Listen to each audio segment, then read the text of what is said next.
Montreal Canadiens, as they are right now, not very good.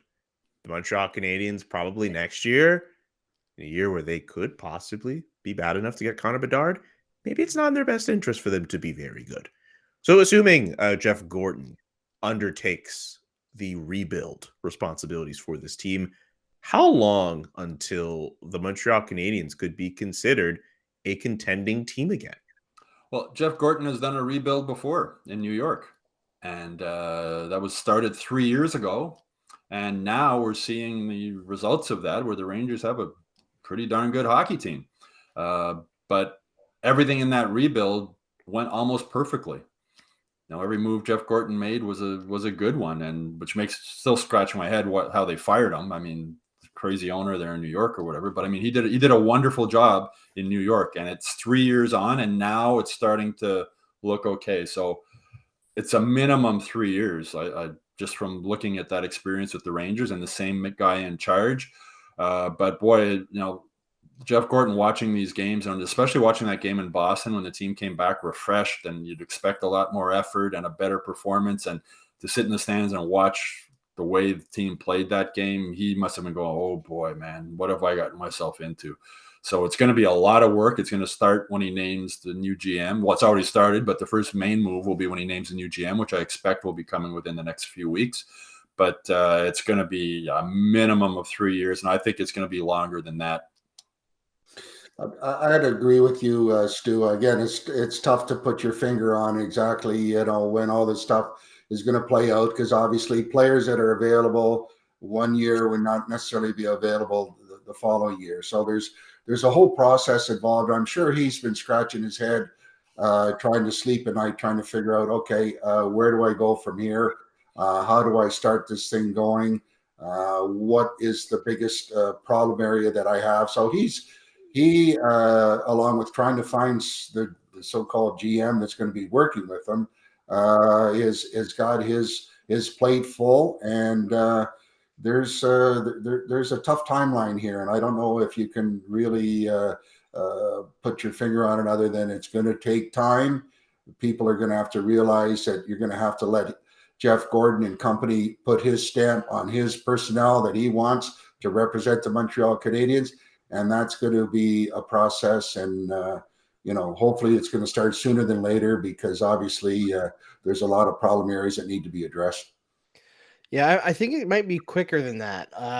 I look at these Canadiens as much more similar to the Toronto Maple Leafs the year before they hired Lou Lamoriello, and they're kind of ahead of the curve a little bit in that they have Jeff Gordon in place already to kind of shake up the culture a little bit.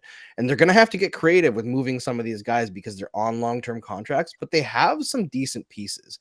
Obviously, they don't have a guy like William Nylander in the organization yet, but they're kind of at the spot that the Leafs were before they drafted Mitch Marner, right? So they kind of need a really good next couple first-round picks and maybe get like some good depth in the rest of the draft as well. Hopefully they can do that. But if they end up getting Connor Bedard next year, that changes things very, very quickly. And if they get Edmonton Oilers lucky and manage to get Bedard and Shane Wright, well, maybe it's only a 2-year rebuild, that would be incredible. Then if they fall a little bit and they take like Matvei Michkov, well, that extends the rebuild significantly because he's got 3 more years left in Russia where he won't come over. That offers them the opportunity to do a full rebuild, right? Instead of like a quick retool, essentially. Or a reset, as a former GM once said. Yes, as a former GM once said, which wasn't much of a reset at all.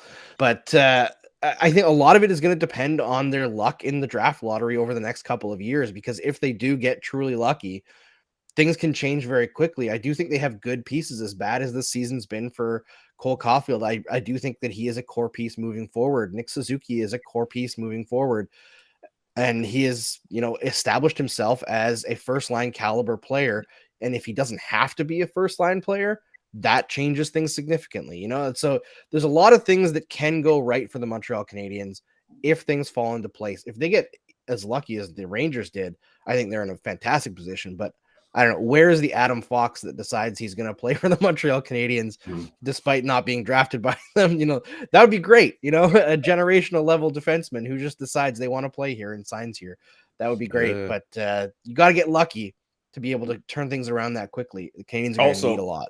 Also, to add to that, before we get to Rick here, we also have to remember with the Rangers, they don't play in Connecticut. They don't play in Florida. They play in New York. A lot of players like just like being in New York. That helps when when you're trying to restock the rest of your team. You're able to add players like Artemi Panarin and Jacob Trouba. So something else to be kept in mind with the rebuild. Well, as you mentioned, Andrew, about being lucky, the Leafs, Austin Matthews lands in your lap. That's certainly, it helps with a rebuild pretty quick. The thing is, as you mentioned, Mitch Marner. Oh, sorry. I'm thinking that the Canadiens, Gordon has to try and accumulate as many first-round picks as he can, or second-round picks, and hope that they haven't. They've had 2 number 3 overall picks in the last 10 years or whatever. Neither of them really worked out. So the more first-round picks you have, the better chance you have of getting a player who can have a quick impact.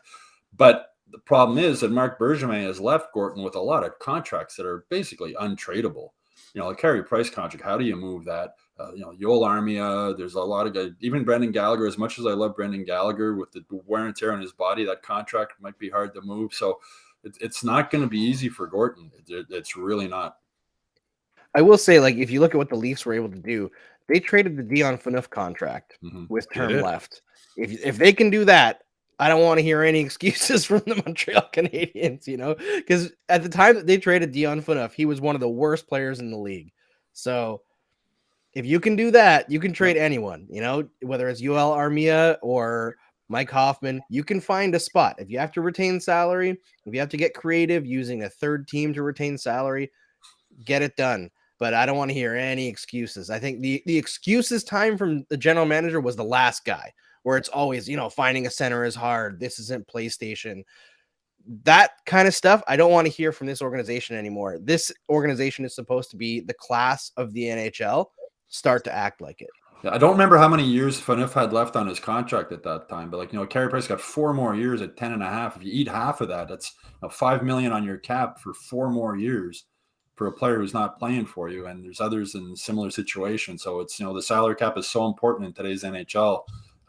But you're right. I mean, anybody is trading. Wayne Gretzky got traded from the other spectrum of that. So it's, anybody can be traded, but it's not going to be easy to find people to take some of those contracts.